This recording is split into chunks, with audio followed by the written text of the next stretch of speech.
അല്ല, നമ്മളൊരു കഥ പ്ലാൻ ചെയ്യുമ്പോൾ എന്തായാലും അതിന് അഭിനയിക്കാനുള്ള അഭിനേതാക്കൾ വേണമല്ലോ. കഥാപാത്രം ഉണ്ടാകുമ്പോൾ ആ കഥാപാത്രം ചെയ്യുന്ന പാത്രങ്ങളും വേണം നമ്മൾ. ആ കഥ അങ്ങനെയാണ്. അപ്പോൾ ഇതിലിപ്പോൾ നമ്മുടെ ഇവിടെ കൊമേഴ്ഷ്യൽ സിനിമകളിൽ എപ്പോഴും നമുക്ക് ഒരു ഫ്രെയിമിൽ കുറേ ആളുകളുണ്ടാവും.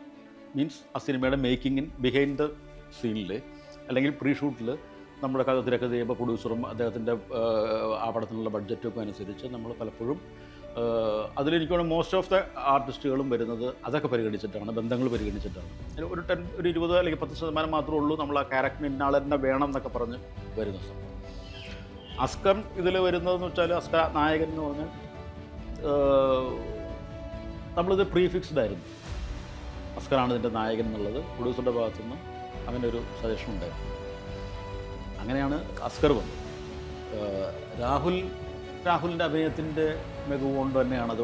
രാഹുലിൻ്റെ ഒരു കഥാപാത്രത്തെക്കുറിച്ച് നമ്മളിപ്പോൾ അങ്ങോട്ടധികം എക്സ്പോസ് ചെയ്യുന്നില്ല. രാഹുൽ തെളിയിച്ചിട്ടുള്ള ആളാണ് സിനിമയിൽ എന്താണ് രാഹുൽ മാധവ്. അങ്ങനെ വന്നു. ഇതിൽ ഓരോ കുട്ടേട്ടൻ്റെ ക്യാരക്ടറാണ്, വിജയരാഘവൻ്റെ ക്യാരക്ടറാണെങ്കിലും എല്ലാം ആപ്റ്റായവരാണ് എന്നുള്ളതാണ് ധാരണ.